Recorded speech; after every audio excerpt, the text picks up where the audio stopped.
সুপ্রিয় দর্শক আসসালামু আলাইকুম। আধুনিক কৃষি টিভি ইউটিউব চ্যানেলে আপনাদের স্বাগত জানাচ্ছি আমি রিয়াজ আহমেদ তোফাজ্জল। আশা করি আপনারা সকলে ভালো আছেন।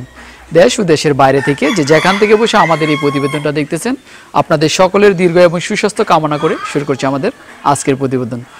দর্শক বন্ধুরা, আপনারা জানেন যে বাংলাদেশে বেকারত্বের হার অনেক বেশি। তো এই বেকারত্বের হার ঘোচানোর জন্য আমরা অনেকে কৃষির উপর নির্ভর হয়ে যাই। আর কৃষির উপর নির্ভর হওয়ার ক্ষেত্রে গিয়ে অনেকে চাষাবাদ করে, অনেকে খামার করে, অনেকে গরুর খামার, মুরগির খামার, হাঁসের খামার অনেক কিছু করে থাকে। তো আসলে আমাদের বাড়িতে যে বোনেরা থাকে তারা কিন্তু জমিতে চাষাবাদ করতে পারে না। তো জমিতে চাষাবাদ না করতে পারলে কি হবে, তারা তো বাড়িতে 2-4টা মুরগি অবশ্যই লালন পালন করে। তো তখন তারা দেখে যে 2-1টা মুরগি লালন পালন করলে সেখান থেকে ডিম বিক্রি বাবদ কিছু টাকা আয় করা যায়। তো তারই লক্ষ্যে আমি আমাদের এক বোন একটি 60 পিস ফার্মি মুরগি দিয়ে একটি খামার শুরু করেছিলেন। 60 পিস মুরগি থেকে এখন তার এখানে প্রায় 350 পিস ফার্মি মুরগি রয়েছে। আসলে ফার্মি মুরগি পালন করার উদ্দেশ্যটা তার ছিল যে ফার্মি মুরগির রোগবালাইটা অনেক কম হয় আর এটা পালন করাটা অনেক সহজ, কারণ এটা আমাদের দেশি মুরগির মতোই লালন পালন করা যায়। দেশীয় খাবার খাইয়ে এবং ছেড়ে এবং আবদ্ধ দুনোভাবে লালন পালন করা যায়। একটা রোগ প্রতিরোধ ক্ষমতাও অনেক বেশি। সেই কারণে তিনি সেই চিন্তা ভাবনা থেকেই এই খামারটা পরিচালনা করতেছেন, খামারটা দিয়েছেন। আর তার খামারটা তিনি প্রথম একাই শুরু করেছিলেন, তারপর তার টাকার স্বল্পতার কারণে তার কাকাকে শেয়ার নিয়েছেন। তো তারা কাকা বাতিজি দুজন মিলেই খামারটা পরিচালনা করতেছেন। এই খামারটার অবস্থান হচ্ছে কুমিল্লা জেলার নাঙ্গলকোট থানার চিওড়া গ্রাম। তো চিওড়া গ্রামের একজন তরুণ বোন, তিনি লেখাপড়ার পাশাপাশি খামারটা পরিচালনা করতেছেন। তিনি ডিগ্রি 2nd ইয়ারে লেখাপড়া করে, 2nd ইয়ারে লেখাপড়ার পাশাপাশি যেহেতু বাড়িতে থাকে, আর আপনারা জানেন যে করোনা, এখন স্কুল কলেজ ইউনিভার্সিটি সব কিছু বন্ধ আছে। তো সেই বন্ধ থাকার কারণে তিনি এই খামারটা শ্রম ভালো দিতে পারতেছেন বা খামার থেকে তিনি কিছু টাকা ইনকাম করতেছেন। সেই ইনকাম তিনি নিজের লেখাপড়াটা চালিয়ে যাচ্ছে। তিনি নিজে বোঝা না হয়ে নিজের ইনকামটা চালিয়ে যাচ্ছে। তো সেই বোনের সফলতার গল্পটাই আমি আপনাদেরকে জানানোর চেষ্টা করব। তাহলে চলেন আমরা দেরি না করে বোনের সাথে কথা বলে আপনাদেরকে বিস্তারিত জানানোর চেষ্টা।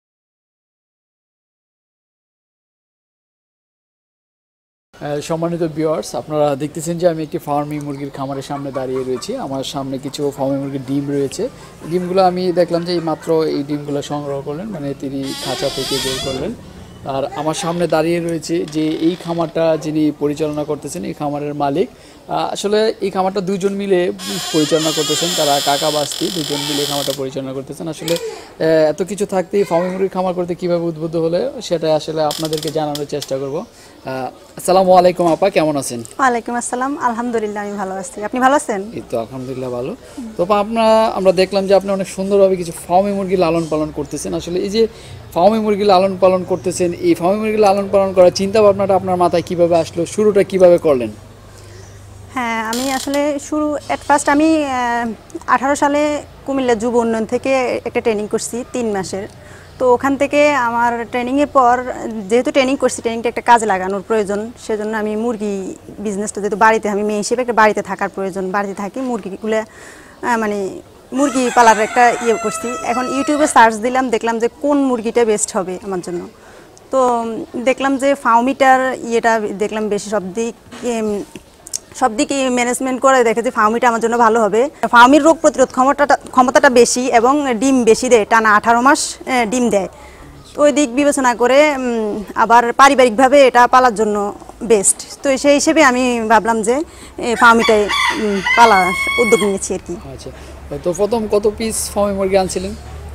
ফার্স্ট আমি 60 পিস ফার্মি আনছিলাম। 60 পিস কি বড় মুরগি ছিল না? আমি 2 মাস বয়সের ফার্মি মুরগি আনছি। তো আসলে আপা, আমরা তো আপনার মানে মুরগির প্রসঙ্গে চলে গেলাম, আসলে আপনার পরিচয়টা নেওয়া হয়নি। আসলে আমাদের দর্শকদের উদ্দেশ্যে আপনার পরিচয়টা একটু আগে দিয়ে দিবেন। জি, আমার নাম জেসমিন আক্তার পিঙ্কি।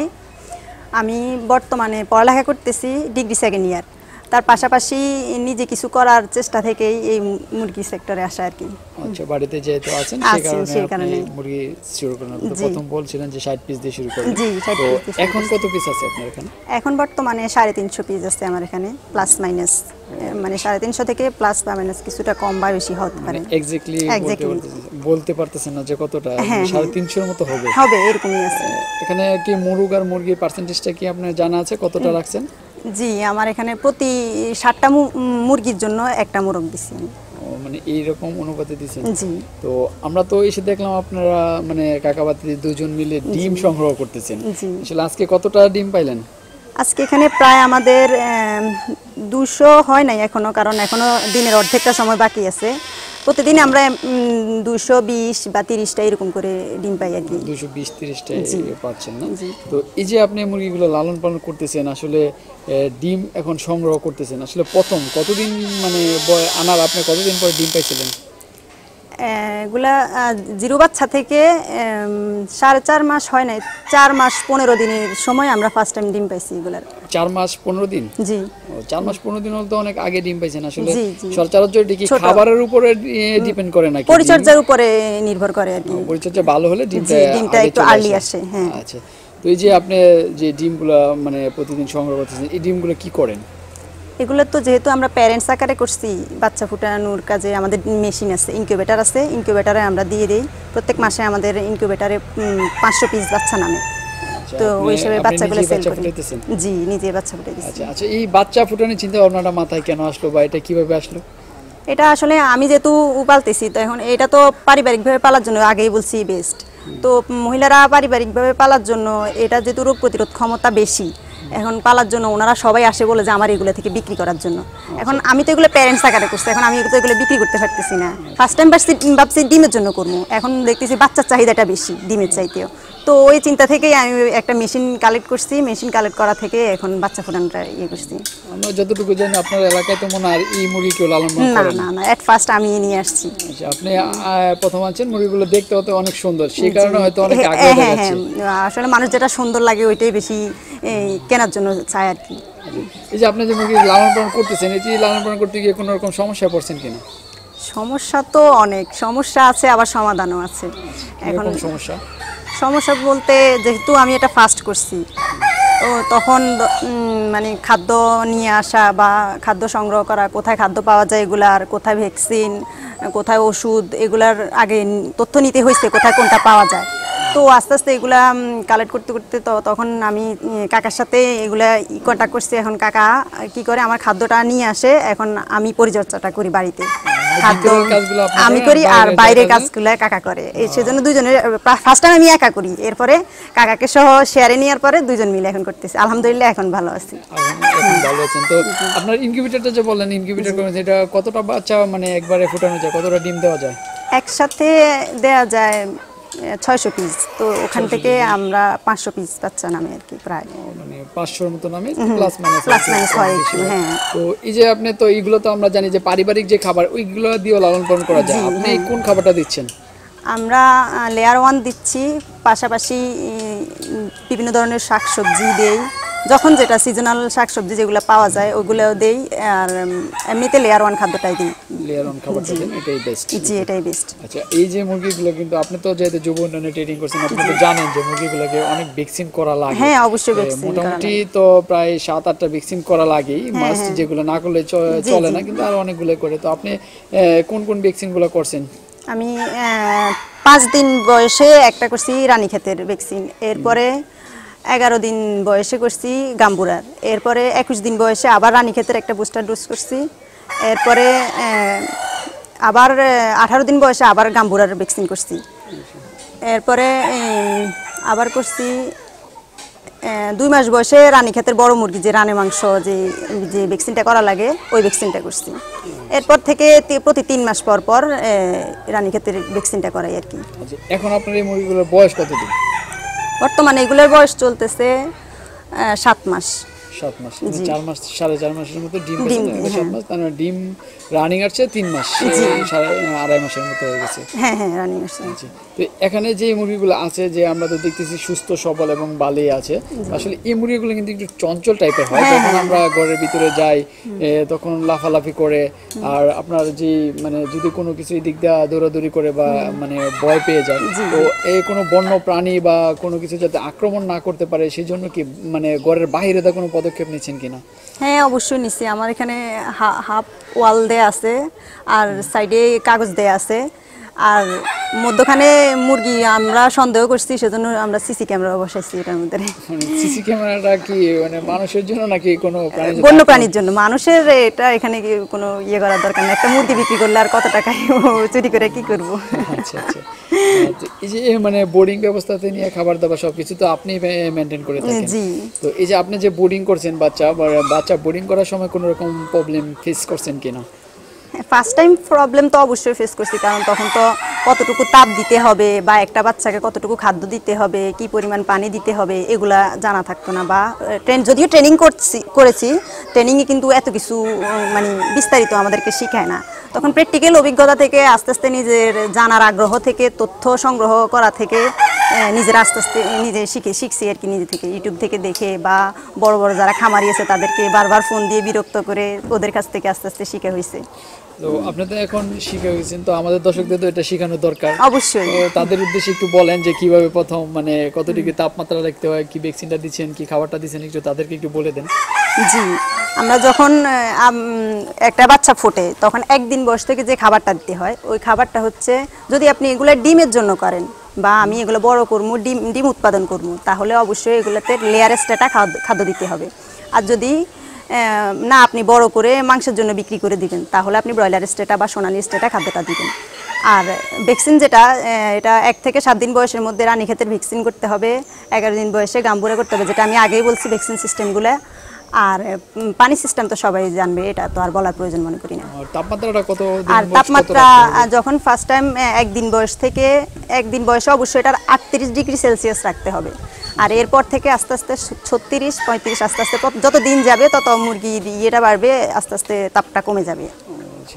এই মানে দিন বাড়তে থাকবে আর তাপমাত্রা কমে যাবে। এটা তো তাপমাত্রা তো সব মানে সব মুরগির ক্ষেত্রে একই রাখতে হয় নাকি এটার জন্য কোনো ভিন্ন হয়? না, ভিন্ন না, একই তাপমাত্রা একই রাখতে হয়। তবে তার চেয়ে বেশি সুবিধা হয় কি, আপনি যখন তাপমাত্রার হিসাবটা বুঝবেন না, তখন আপনি করবেন কি, আপনার বাচ্চাটা বোর্ডিংয়ে ছেড়ে দিচ্ছেন, তখন আপনি দেখবেন আপনার বাচ্চা যদি একটু মানে জড়ো হয়ে থাকে, তাহলে আপনাকে করতে হবে কি, লাইটের পরিমাণটা বাড়াই দিতে হবে, বুঝতে হবে যে আপনার তাপমাত্রা কম। আর যদি দেখেন যে বাচ্চা অতিরিক্ত লাফালাফি করতেছে, বোর্ডিং ছাড় মানে এটার বাইরে চলে যেতে চাইতেছে, তখন আপনাকে কি করতে হবে, লাইটের সংখ্যা কমাই দিতে হবে। আর যখন দেখবেন যে বাচ্চা একদম সুস্থ, মানে খুব ভালোভাবে চঞ্চলভাবে খাদ্য খাইতেছে, পানি খাইতেছে, তাহলে বুঝবেন যে ঠিক আছে, আপনার তাপমাত্রার কোনো ইয়ে করার দরকার নেই, সমস্যা নাই। আচ্ছা, তো আপনি তো সবকিছু জানেনই, তারপরও যদি আপনার এখানে কি ডাক্তার মাত্র ভিজিট করতে আসে কিনা? হ্যাঁ, অবশ্যই আসে। ফার্স্ট যদি কখনো আমি বেশি সমস্যা ফেস করি, তখন প্রাণী সম্পদ অফিসের যে ডাক্তার আছে মেহেদী হাসান স্যার, ওনাকে ফোন করা হয়, উনি আসি ভিজিট করে যায়, এরপরে ওষুধ লিখে দিয়ে যায় আর কি। আসলে আপা আমরা কিন্তু জানি যে যদি কোনো দূর থেকে কোনো মানুষ আসে খামার ভিজিট করতে, তখন একটা বায়ো সিকিউরিটি মেনটেন করতে হয়, অবশ্যই মানে স্প্রে করে, তার মধ্যে আপনি সেই ব্যবস্থাটা তো আমার মনে হয় করেন নাই। আমরা আসলাম, আপনি দেখলাম মানে হুট করে একটু অবহেলা হয়েছে আর কি। অবশ্যই এটা করা উচিত, এটা প্রত্যেক খামারের করা উচিত। একটু অবহেলার কারণে কিন্তু আপনার যে এখন অনেক ধরনের তৈরি করা মুরগিগুলোর মধ্যে কিন্তু ভাইরাস ঢুকে যেতে পারে। তখন আমরা প্রত্যেক খামারে গেলে আগে জিজ্ঞাসা করি যে আপনার এখানে স্প্রে আছে কিনা, যদি থাকে তাহলে তো স্প্রে করি, আর যদি না থাকে তাহলে আমরা বলি যে আমরা মুরগির খামারের ভিতরে যাচ্ছি না, আমরা একটু বাইরেই থাকি। কে কোন জীবাণুটা বহন করে সেটা তো খালি চোখে দেখা যায় না, বোঝা যায় না। আর সবচেয়ে গুরুত্বপূর্ণ ব্যাপার হচ্ছে কি, যদি যখন আপনি প্যারেন্টসের ঘর থেকে যখন আপনার ছোট বাচ্চার ঘরে যাবেন, তখন অবশ্যই মানে স্প্রে করে যেতে হবে, কারণ বড় মুরগিটা যে ভাইরাসটা বহন করতে পারে, মানে এটা পারবে না, বড়টাকে হয়তো এই ভাইরাসটা আক্রমণ করতে পারতেছে না, এটা মানে স্বাভাবিক চলতেছে, কিন্তু ছোটটা যখন এটা আক্রমণ করতে পারে, এটা মারা যেতে পারে। একটা ঘর থেকে যখন আমরা একটা ঘরে যাব, অবশ্যই জীবাণুনাশক স্প্রে করে তারপরে যাব, এটা সব দরকার। আপনি যেটা করেন এটা অবশ্যই করে ফেলবেন। যে আপনি তো বাচ্চা মানে ফুটাইতেছেন, অলরেডি ফুটাচ্ছেন, আপনার ইনকিউবেটর আছে, তো এই যে বাচ্চা ফুটাইতেছেন আপনি হয়তো মনে হয় তো বিক্রি করতেছেন কিছু, কিরকম সারা পাচ্ছেন? আলহামদুলিল্লাহ ভালোই পাচ্ছি। আমি আজকে 3 বছর ধরে এরকম বাচ্চাটা সেল করতেছি। 3 বছর ধরে সেল করতেছেন? তো আপনি তো খামার শুরু করছেন 7 মাস। না, এগুলো তো আমার পরবর্তী ব্যাচ। জি, এটা আমার ফার্স্ট ব্যাচ না, ফার্স্ট ব্যাচ কিন্তু আমার 60টা মুরগি ছিল। ফার্স্ট ব্যাচ 60টা ছিল, এটা 3 বছর আগে ছিল। আচ্ছা, আসলে এটা আমার জানা ছিল না। এটা হচ্ছে কি আপনার মানে তাহলে এটা আপনার 3 নাম্বার ব্যাচ। হ্যাঁ, আর ওইগুলা মানে রিজেক্ট হয়ে গেছে, বিক্রি করে দিয়েছি। আচ্ছা, তাহলে তো আপনি ভালো এই 3 বছর যাবত যেহেতু বিক্রি করতেছেন, তো আপনার এইগুলো হয়তো আপনি দূরে দূরে বিক্রি করতেছেন। কাছাকাছি তো যদি আপনি বলেন যে কাছাকাছি দিকে খামার নাই, তারা মানে প্যারেন্টসের খামার নাই নাকি? না, প্যারেন্টসের খামার নাই, তবে পারিবারিকভাবে পালার জন্য অনেকে নিয়ে যায়, কেউ ওই 100 সময় আপনি কেউ অল্প অল্প 50, করে অল্প অল্প করে, এক একজনে বেশি নিয়ে যায় না, অল্প করে নিয়ে যায়। 4টা 5টা 10টা এরকম। আচ্ছা আচ্ছা। 4টা 5টা না, কেউ 50টা, কেউ 100টা, কেউ 200টা নিয়ে যায়। এরপরে কেউ বড় করে পুরুষগুলা বিক্রি করে দিয়ে মহিলাগুলা ডিমের জন্য রেখে দেয়। এটা খোলামেলা ভাবে পালন করে। হ্যাঁ হ্যাঁ, খোলামেলা ভাবে। আবার কেউ বাড়ির ছাদে করে, কেউ যে মহিলারা পালন করে বাড়িতে একটা ঘর দিয়ে দিছে, বা বেকার ওর জন্য একটা ঘর দিয়ে দিল, ও এই কাজগুলো করতেছে আর কি। আচ্ছা আচ্ছা। তো আসলে আপনার এখানে তো আপনি প্রায় বলেন যে 350 পিস আছে, এটা কি ভবিষ্যতে আরো বড় করার চিন্তা ভাবনা আছে? ইনশাল্লাহ বড় করার ইচ্ছা আছে আমার। আমি 1000 প্যারেন্টসের করার ইচ্ছা আছে আমার ভবিষ্যতে। ভবিষ্যতে আরো আস্তে আস্তে আমার পরিচিতিটা বাড়ার পরে আস্তে আস্তে করব, আর পুঁজিরও শর্ট আছে সেজন্য। তো আপনি তো যুব উন্নয়ন থেকে প্রশিক্ষণ নিচ্ছেন, আপনার এলাকায় যদি কেউ আপনার কাছ থেকে চায় প্রশিক্ষণ নিতে বা শিখতে, সেই ব্যাপারে আপনি তাদেরকে সাহায্য করেন কিনা? অবশ্যই করি। আমার থেকে যারা মুরগি নেয় এবং আমার থেকে যারা না নেয় সবাইকে আমি সহযোগিতাটা করি। যখন যেমন ধরেন একটা মুরগি অসুস্থ হয়ে গেছে, তার সিমটম ফার্স্ট টাইম আমি জিজ্ঞেস করি যে কি ওর সমস্যাটা কোন জায়গায়, তখন ওনারা আমাকে বৈশিষ্ট্যটা বলে যে এরকম করতেছে এরকম করতেছে। তখন আমি ওষুধদের নামটা বলে দিই, ওনারা দোকান থেকে ওষুধ কিনে নিয়ে আসে। আর কিভাবে মুরগিগুলো ম্যানেজমেন্ট করতে হবে ফার্স্ট টাইম আমি এগুলো শিখিয়ে দিই।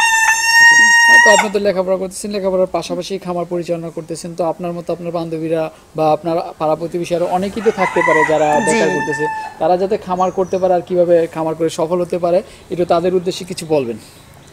হ্যাঁ, আমি বলবো এরকম খামার করলে, যেহেতু অনেক আমাদের বাংলাদেশে কিন্তু বেকারত্বের হার কিন্তু অনেক বেশি, বিশেষ করে পুরুষরা করে কি প্রবাসী, মানে প্রবাসে চলে যাওয়ার চিন্তা ভাবনাটা বেশি করে না। আমি বলি কি প্রবাসে না গিয়ে, এত দূর গিয়ে প্রায় 4-5 লাখ টাকা খরচ করে প্রবাসে না গিয়ে দেশে আপনি এই টাকাটা ইনভেস্ট করেন, দেশে ইনভেস্ট করে আপনার শ্রমটা দেশে কাজে লাগান, তাহলে আপনার টাকাটা ওইখানে গেলে হয় কি আপনি হয়তো আপনার টাকাগুলা নষ্ট হয়ে যাচ্ছে, বা আপনি কিছুদিন পরে যে কোনো একটা সমস্যার কারণে আবার ব্যাক চলে আসতে হতেছে, কিন্তু আমার টাকাটাও উঠানো হচ্ছে না। কিন্তু আপনি এই বিজনেসে খাটাবেন, আপনার চোখের সামনে সব কিছুই আপনি নিজে ম্যানেজমেন্ট করে একটা বিজনেস তৈরি করতে পারবেন, আপনি হয়ে যাবেন একজন উদ্যোক্তা আমার মতো। আচ্ছা, তো ধন্যবাদ আপনাকে। তো আপনি বলেন যে আপনার কাকার সাথে শেয়ার, আপনার কাকা আগে কি কাজ করতে? কাকাও আগে প্রবাসী ছিল। প্রবাসী ছিল? প্রবাসী কত বছর ছিল? সৌদি আরব কাকা 5 বছর ছিল। সৌদি আরব 5 বছর, এখন দেশে এসে আপনার সাথে সাহায্য, মানে আপনাকে সাহায্য করতেছে, এবং কিছু টাকা কাকা ইনভেস্ট করার কারণে এখন আমরা দুইজনই শেয়ারে আছি। আচ্ছা আচ্ছা। তো ঠিক আছে আপা, আমরা আপনার খামারের সফলতা কামনা করি, ভবিষ্যতে আরো বড় করেন, আবার যে কোনো সময় আমরা আসবো। আজকের মতো আপনার কাছ থেকে বিদায় নিলাম, ধন্যবাদ, আপনি ভালো থাকবেন আমাদের সময় দেওয়ার জন্য। আসসালামু আলাইকুম। ওয়ালাইকুম আসসালাম, ধন্যবাদ আপনাদেরকে।